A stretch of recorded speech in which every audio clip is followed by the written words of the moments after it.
Hello and welcome. मेरा नाम है Ashwini Saini. I am your English language trainer और इस वीडियो में मैं बात करने वाला हूं आईएलटीएस एग्जाम में सफलता और असफलता की। यानी कि आईएलटीएस एग्जाम में जो स्टूडेंट बहुत अच्छा बैंड स्कोर लेते हैं वो ऐसा क्यों कर पाते हैं और जो अच्छा बैंड स्कोर नहीं ले पाते, काफी वक्त तक स्ट्रगल करते रहते हैं, ऐसा क्यों होता है। मैं खुद आईएलटीएस के स्टूडेंट्स को पढ़ाता हूं, तो ऐसे भी बच्चे हैं जो 1 महीने की कोचिंग लेते हैं और उसमें ही 7 साढ़े 7 बैंड ले लेते हैं।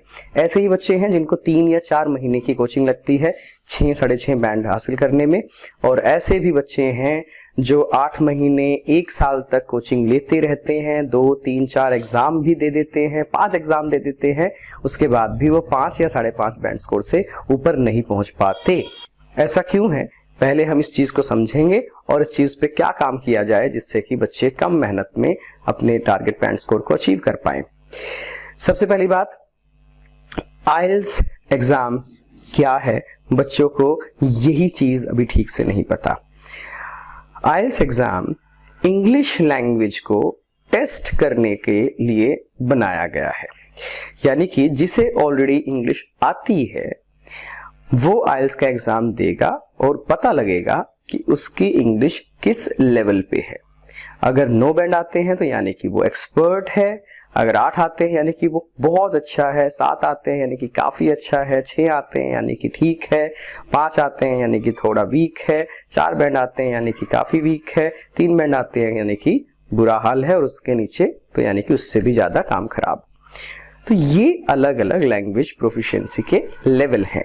तो आईएलटीएस एग्जाम वो बच्चे देंगे जो इंग्लिश पहले से जानते हैं, लेकिन हमारे एरियाज में यही सबसे बड़ी दिक्कत है कि आईएलटीएस एग्जाम सुनते ही +2 के बच्चे सीधा एडमिशन ले लेते हैं आईएलटीएस प्रिपरेशन क्लासेस में, और वो इस चीज पे बिल्कुल ध्यान नहीं देते कि उनको इंग्लिश पहले से बिल्कुल नहीं आती, और वो ये सोचते हैं कि वो ये इंग्लिश आईएलटीएस एग्जाम की प्रिपरेशन के दौरान सीख लेंगे, जो कि उनकी सबसे बड़ी गलतफहमी है।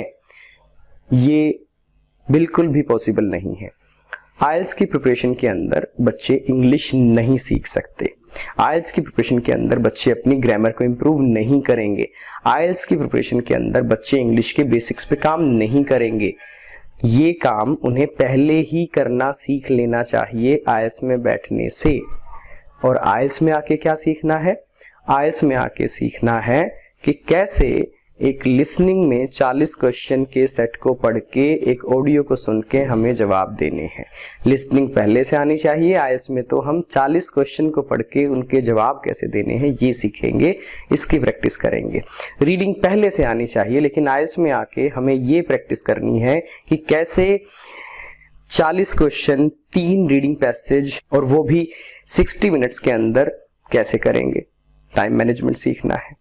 राइटिंग पहले से आनी चाहिए, लेकिन आईएलटीएस में क्या सीखना है कि टास्क 1 क्या होता है, टास्क 2 क्या होता है, उनके अलग अलग पैटर्न्स क्या होते हैं, उनकी अलग अलग प्लानिंग्स क्या होती है, उनमें कैसे कीवर्ड्स यूज होते हैं, कैसे सेंटेंस फॉर्मेशन यूज होते हैं। लेकिन ये काम यानी कि नॉर्मल राइटिंग आपको पहले से आनी चाहिए। आईएलटीएस में सिर्फ आप पैटर्न की तैयारी करेंगे। और टाइम मैनेजमेंट, टास्क 1 को 20 मिनट में लिखना है, टास्क 2 को 40 मिनट में लिखना है, ये आप आईएलटीएस की प्रिपरेशन में सीखेंगे। और आखिरी चीज, स्पीकिंग। आपको इंग्लिश पहले से बोलनी आनी चाहिए। आईएलटीएस में आकर आप ये सीखेंगे कि इंटरव्यू में अच्छा परफॉर्म कैसे करना है। एक 15 मिनट के इंटरव्यू में हमें किन प्रश्नों के किस तरह से जवाब देने हैं, किन चीजों का हमें ध्यान रखना है। लेकिन बच्चे ये चीज पहले से नहीं जानते, और सीधा आईएलटीएस प्रिपरेशन के दौरान ही बच्चे पहली बार इंग्लिश की लिसनिंग सुनते हैं, इंग्लिश का ऑडियो सुनते हैं, और उन्हें कुछ समझ में नहीं आता। पहली बार वो इतना भारी भरकम रीडिंग का पैसेज देखते हैं और उन्हें कुछ भी समझ में नहीं आता। पहली बार वो इंग्लिश में बात कर रहे होते हैं और सीधा इंटरव्यूज में बात कर रहे होते हैं, यानी कि इसका मतलब उन्होंने अपने पैर पे खुद कुल्हाड़ी मार ली है, और राइटिंग उनकी जिंदगी में बिल्कुल नहीं है पहले से। और यहाँ आके सीधा उन्हें एक भारी भरकम ऐसे लिखना है, एक टास्क 1 की जो अपनी टेक्निकल टिपिकल लैंग्वेज होती है उसे लिखना है, जो कि बच्चों से बिल्कुल भी नहीं हो पाता। तो यही सबसे बड़ी समस्या है। अब जो बच्चे 1 महीने की प्रिपरेशन में आईएलटीएस में अच्छा बैंड स्कोर लेते हैं, वो बच्चे होते हैं जो पहले से इंग्लिश को जानते हैं, और आइल्स की 1 महीने की प्रिपरेशन में वो टाइम मैनेजमेंट और सारे एस्पेक्ट सीख जाते हैं और आइल्स में अच्छा स्कोर कर लेते हैं। और जो बच्चे 3 से 4 महीने लेते हैं, यानी कि इंग्लिश को वो पहले से ठीक ठाक लेवल पे जानते हैं, बहुत अच्छा नहीं जानते लेकिन ठीक ठाक जानते हैं, तो आइल्स प्रिपरेशन के दौरान थोड़ा सा अपने बेसिक्स पे भी काम कर लेते हैं और पैटर्न भी सीख लेते हैं, इसलिए उनको 3-4 महीने लग जाते हैं।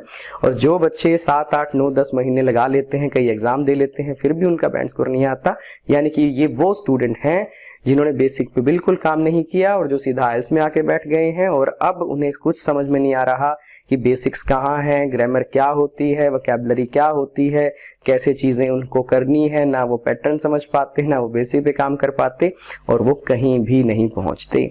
This is the real problem. तो यानी कि कई बच्चों को मेरे इस एक वीडियो से कई सारे जवाब मिल गए होंगे और खास तौर पे तो ये वीडियो उनके लिए है जो अक्सर ये गलती करते हैं कि बिना बेसिक्स पे काम किए वो आइल्स प्रिपरेशन की क्लासेस में बैठ जाते हैं और बहुत सारा वक्त, बहुत सारा पैसा, अपनी इज्जत और बहुत सारे आइल्स के अटेम्प्ट वो खराब कर देते हैं और क्या पता अपना पूरा का पूरा ड्रीम ही वो खराब कर ले। तो उम्मीद करता हूं कि आपको मेरी ये बात समझ आई होगी और अगर आप भी आइल्स प्रिपरेशन करना चाहते हैं, अभी तक आपने शुरू नहीं की है, सो मेक श्योर कि आपको लिसनिंग, स्पीकिंग, रीडिंग, राइटिंग पहले से आती हो, आपकी लाइफ में चारों चीज़ें पहले से हों एक अच्छे लेवल पे, उसी के बाद आपको आइल्स की क्लास में बैठने के लिए कंसीडर करना चाहिए, अदरवाइज नहीं बैठना चाहिए। आपके कीमती वक्त के लिए बहुत बहुत धन्यवाद।